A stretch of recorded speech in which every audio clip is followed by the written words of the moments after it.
Well, the Qatari's delegation of Sheikh Jassim Al Thani is expected at Old Trafford today, and that of Sir Jim Radcliffe is expected tomorrow, that is Thursday, at Old Trafford and Carrington. Welcome to United Matters channel as we tell you Sabitzer's huge dream that he went ahead to really fulfill in his footballing career, and Erik ten Hag has talked about Bruno Fernandes and a player called Casemiro playing together in the Liverpool for today in Rio Betis. So smash the like button, comment and share. If you're watching us for the very first time, endeavor to subscribe to this channel so as not to miss out on stories that we do upload in here on a daily. So today is really a very good morning, and I think you guys are really having a very fantastic day. And I've decided to start it off with this story because it's really huge, and most of you have been really waiting for this, and finally it has been really revealed to us by sources coming in from Manchester United. You know, Simon Stone is a correspondent of United for the BBC. He's one of those perennial journalists that have been with United for a very, very long time, and there he comes today with a story of the Qataris coming to Old Trafford today. Now, before we go to the Qatari story, I would love to call in for 100 likes on this video, guys. Smash the like button on this video 100 times such that this video goes viral, and I know you guys are going to do it. Now let's start off with Sabitzer. Sabitzer, for your information, today is going to be part of the match squad that is going to be fronted by Erik ten Hag in Rio Betis to take over that Spaniard team, and it's good to see him back because we need him on Sunday as we play Fulham in the quarterfinals of the FA Cup, because Casemiro was red carded and is not going to be part of that game. Now, Sabitzer, while talking to the Manchester United TV, has told us that my dream was always to become a professional footballer.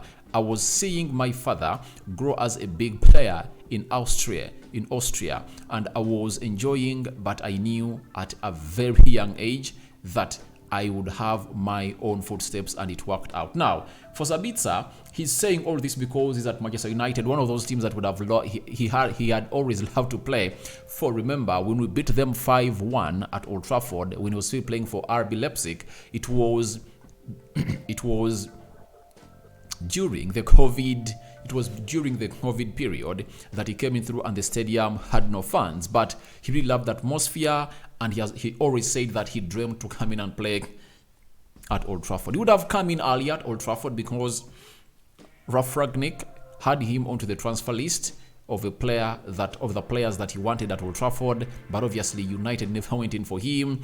But I was really surprised when they really came out when we signed him that he was under the radar of Manchester United, and they would have gotten this player at only 12 million euros. And remember, Bayern Munich took him as an absolute steal from Leipzig because he was left with 1 year on his contract, and they took him. And right now, if you are to buy him from Bayern Munich, we are supposed to pay 20 million pounds, meaning that they are going to make close to 10 million euros profit from the player they bought at 12 million euros. So to me, I believe it is really a very good sign that this player had a dream to play at Manchester United. You know, every time you have a player who had a dream to play at your team, he really plays single-heartedly. That's it. And you've seen him every time he comes on the field of play, he doesn't disappoint. He puts in the efforts that we expect to come from him. Though I believe it's taking long for Erik ten Hag to integrate him in the team, but I believe he's going to get into that team very, very soon, because we're having very many games to play, and we are really having limited options in the midfield. So I think he's really right that he knew he was going to reach the footsteps, and obviously he made those footsteps, and he is playing in one of the biggest leagues in the world, known as the Premier League, in a team that is one of the biggest in the world, known as Manchester United. Not so? So that is Sabitzer for you. Every time he comes out and really gives out an interview on United TV, you just see the maturity in this player, the leadership skills. You know, these players undergo what we call media sessions to really brief them and really coach them on how to respond to media questions. And I think they've gone ahead to really master the art of really responding to such questions as being called in by the journalist. So that is Sabitzer for you, and I wanted to really give you that his dream is really one of those things that he has gone ahead to fulfill. At a very young age, he knew that he would make his own footsteps, and obviously it worked out, and here he is at Manchester United playing. And if at all it all goes well, maybe Ten Hag will say, I would love to sign the player. Now, Sky Cave, you know him, he works for Sky Sports, has today gone ahead and confirmed to us that delegation representing Sheikh Jassim's bid for Manchester United will be at Old Trafford today. Some of his most senior personal advisors will be there. They are also expected to visit United training ground. He remains 100% committed to buying 100% of Manchester United. Now, when I hear this news, I smile from ear to ear. Do you know why? I think if the process is supposed to get accomplished at 100%, I believe we've reached 60 or 70%. Why? As it stands, they are going to come in through, visit everywhere at Old Trafford, and then they are going to come out and really make a second bid. And that second bid is really going to show us whether Sheikh Jassim Al Thani is willing to hit £6 billion that the Glazers are really calling in for. And the reason as to why they are coming in through is simple. They want to see how Old Trafford looks like, how Carrington looks like, and they are going to show them or make presentations to them on what exactly this club really needs to see to it that we see this stadium get back to where it is, the Carrington, the facilities to improve, because plans and artistic impressions have been already made by the companies that United allocated that job to go ahead and do. So they are going to come in through to know how much money will be needed. That's it. So it's good news that the Qataris are really coming in through, and obviously it is music to the ears of most United fans, because I believe the vast majority of United fans are really wanting the Qataris to take over this club. That's it. Me inclusive, I've already stood my ground. Obviously, my stance is simple. I want the Qataris. Why? They are promising to pay off the debt. Sir Jim Radcliffe is not promising to pay off the debt. If you look through, United has been spending close to £60 million a year paying interest to the bank that United owes that amount of money that has amounted to £600 million.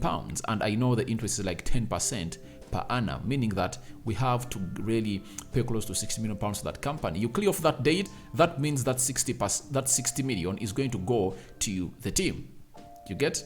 And if I told you widen all our sources of income with how Erik ten Hag is really trying to build the team, obviously money is going to come in through, because however much United has gone ahead to increase the ticket charges for the games at Old Trafford, the funds have really gone ahead to skyrocket at Old Trafford. And I think this season we've so far gotten 2.3 million fans that have gone ahead to come at Old Trafford and watch the game, because when you look at the games that we've been playing at Old Trafford, I think they've reached like 30. Not so?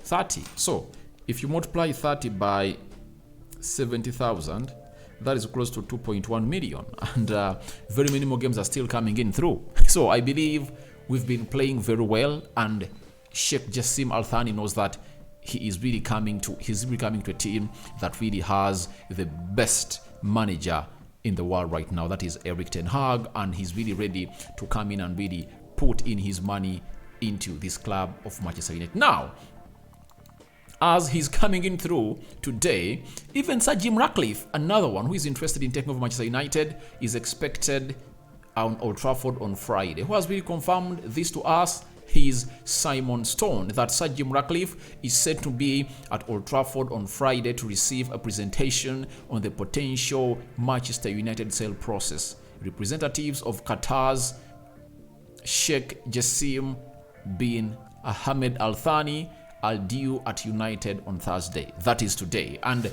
Simon Stone is a correspondent of United for BBC. He has been here for a very, very long time. If at all you want to hear from him, obviously, you should go ahead and really follow him on Twitter or on BBC. But every time he comes out and really says something, it's always being given to him by the club, meaning that he's being briefed by the club of Manchester United. So as it stands, he is coming in through on Thursday. As I've told you today, it's a day of Qatari's delegation of Sheikh Jassim bin Al Thani, And then tomorrow on Friday, it's going to be Sir Jim Radcliffe and his delegation. I think Sir Jim Radcliffe, being a born and bred of Manchester City, or of the city of Manchester, he is going to come by himself. I think that is going to make more sense for him. Why? Because he believes that he's coming in to pay a visit to Manchester United, look through at everything, Carrington and Old Trafford. That will be making sense for him. So I think it's really going to be so much important for the club of Manchester United, and I think we've taken another huge step to see to it that we go ahead and really get in these people who really want to take over Manchester United. And we look at Sir Jim Radcliffe. He is already looking in for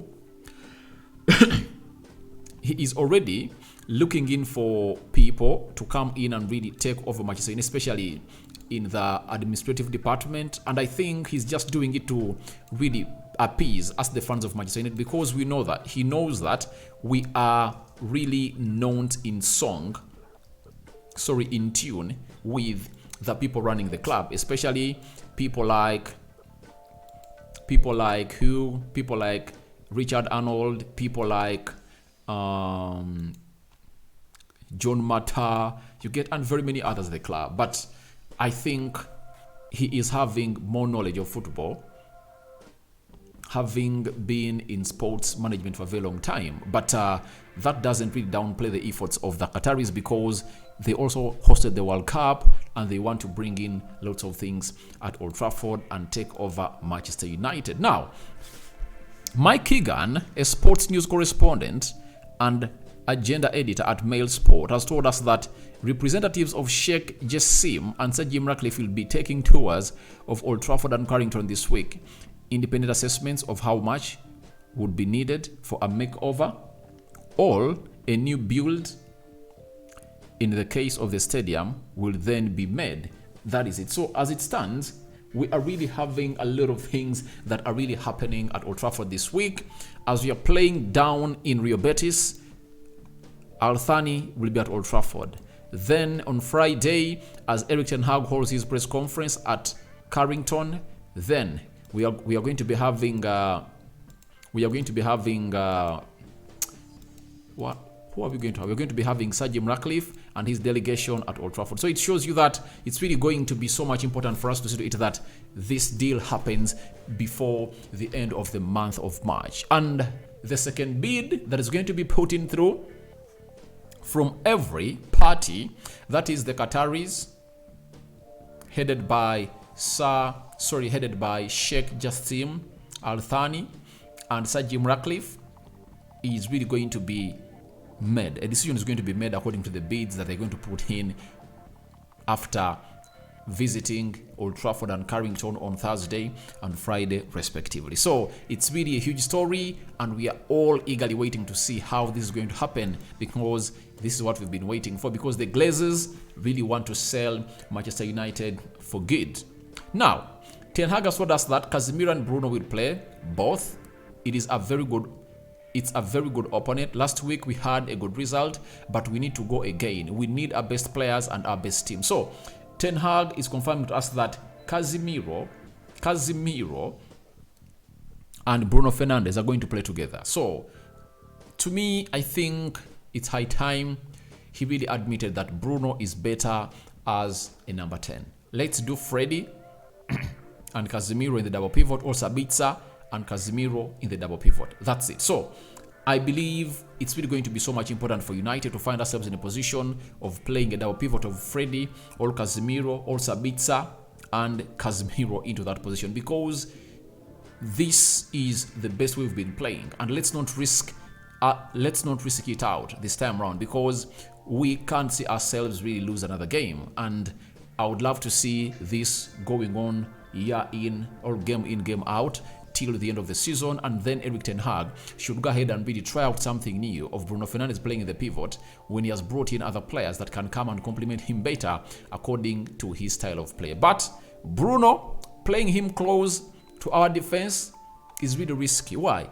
He does a lot of risky passes, and you saw him in the game of Southampton. He gave away a ball twice at the center half Sorry, at the center line. You remember that very well. So thank you guys for watching in through. Smash the like button, comment and share. Tell me your thoughts about the Qatari delegation at Old Trafford today. Sir Jim Radcliffe and his delegation are really going to come in tomorrow at Carrington at Old Trafford. What do you think? Are you really feeling the pressure, or excitement is really all over you and happiness is trying to kill you instead? What do you think about the Sabitzer's dream come true? And obviously Erik ten Hag hinting about Bruno Fernandes and Casemiro playing together in the double pivot. Would you love to see them playing together in the double pivot? Yes or no is the answer I want in the comment section. May the Almighty bless you abundantly and enlighten your day. Rock and David remains my name. I sign out for now. See you later, and may the Almighty bless you abundantly. Bye-bye.